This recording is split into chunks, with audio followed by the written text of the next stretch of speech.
ဒီ social studies မှာမိဘပုံစံလေးတွေအကြောင်းဒီနေ့ပြောပြသွားမှာပါ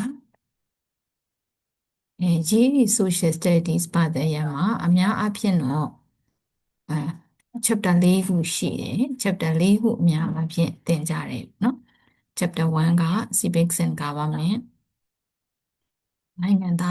နိုင်ငံသားတွေအကြောင်းရဲ့အစိုးရပုံစံတွေအကြောင်း US နိုင်ငံရဲ့နိုင်ငံသားတွေရဲ့အခွင့်အရေးတွေအကြောင်းသူတို့ရဲ့အစိုးရပုံစံရဲ့ဖွဲ့စည်းပုံတွေအကြောင်းเนาะရေကောက်ပွဲဘယ်လိုလုပ်တယ်လဲဆိုတာတွေနိုင်ငံသားတွေရဲ့အခမ်းကဏ္ဍဘယ်လိုရှိလဲအစိုးရရဲ့အခမ်းကဏ္ဍဘယ်လိုရှိလဲเนาะ chapter 1မှာနိုင်ငံသားတွေနဲ့ဆိုင်တဲ့အကြောင်းအရာတွေအစိုးရရဲ့လှုပ်ဆောင်ပုံတွေအကြောင်းရဲ့ chapter 1မှာပြောပြထားတယ်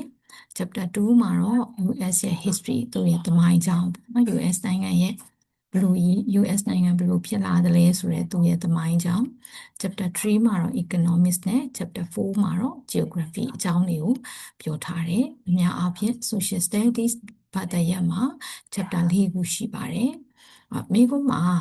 chapter 1အတွက်ကတော့50% လောက်မေးတယ် chapter 2က20% chapter 3နဲ့ chapter 4က15% လောက်မေးခွန်းမှာမေးပါတယ်အများအားဖြင့်ကတော့မေးခွန်းမှာပါနိုင်တဲ့ရာခိုင်နှုန်းက chapter 1နဲ့ chapter 2ပါအဲ့တော့သူ့ရဲ့မေးခွန်းပုံစံလေးတွေကြီးမေးခွန်းပုံစံလေးတွေကနော်နံပါတ်1မေးခွန်းပုံစံက multiple choice ပုံစံလေးတွေသူ့မှာအဖြေ၄ခုရှိတယ်၄ခုတည်းကနှစ်တက်ရတစ်ခုเนาะသင်လျော်တဲ့အဖြေတစ်ခုကိုရွေးပေးရတဲ့ multiple choice ပုံစံမျိုးတွေရယ်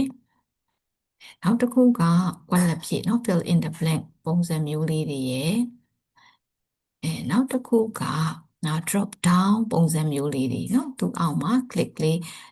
down arrow လေး click လေးလုပ်ပြီးအဖြေမှန်တစ်ခုကိုရွေးပေးရတဲ့ drop down ပုံစံမျိုးလေးတွေရယ်နောက်တစ်ခုက hotspot question เนาะဒီ graph ပေါ်မှာသူပေးထားတဲ့ graph ပေါ်မှာ point လုပ်ပေးရတာเนาะသူမေးထားတဲ့မေးခွန်းနဲ့ဆိုင်တဲ့အဖြေကို point လုပ်ပေးရတာเนาะမှတ်ပေးရအမှတ်ကလေးမှတ်ပေးရတာ point လုပ်ပေးရတဲ့မေးခွန်းပုံစံရဲ့နောက်ပြီးတော့ဖြေမှန်သူပေးထားတဲ့စာနဲ့ဖြေမှန်နဲ့drag drop လုပ်ပေးရတာပေါ့နော်ဆွဲပြီးမှဖြည့်ပေးရတဲ့မေးခွန်းပုံစံလေးတွေရဲ့နောက်တစ်ခုကမေးခဲ့ပါတယ်မေးလည်းမေးတတ်ပါတယ်statistic ကိုမေးတာပေါ့ mean တန်ဖိုးပါလဲ median တန်ဖိုးပါလဲ mode တန်ဖိုးပါလဲ range ကဘယ်လောက်လဲစသဖြင့်statistic ကိုလည်းမေးတတ်ပါတယ်ဒါက GED social studies မှာမေးတတ်တဲ့မေးခွန်းပုံစံလေးတွေဖြစ်ပါတယ်GED social studies မှာစုစုပေါင်းမေးခွန်းဘယ်နှခုရှိလဲဆိုရင်မေးခွန်း30ရှိတယ်ဖြေဆိုချိန်က80မိနစ်ပေါ့ဒါဆိုရင်မေးခွန်းတစ်ခုကို average အပြင်2 minute 2 minutes ပဲဖြေဆိုချိန်ရှိပါတယ်အဲ့တော့ exam မှာသူကစုစုပေါင်းမေးခွန်း30ဟာဘယ်နှမှတ်ဖို့လဲလို့ပြောရင်200ဖို့ပါအမှတ်200ပုံမှာ145မှတ်ရလို့ရှိရင်pass ဖြစ်ပါတယ်เนาะအဲ့တော့185ဆိုရင် high school စသဖြင့်ဒီမှာ school နဲ့သတ်မှတ်ထားတာရှိတယ် basis အပြင်အနည်းဆုံးအပြင်เนาะ145မှတ်ရရင် pass ဖြစ်ပါတယ်เนาะဒါလေးကတော့ GED social studies ရဲ့သင်ခန်းစာလေးတွေရဲ့ content ခေါင်းစဉ်လေးတွေအကြောင်းရဲ့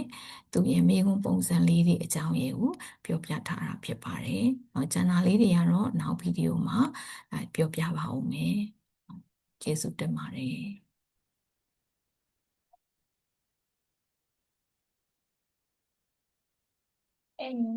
။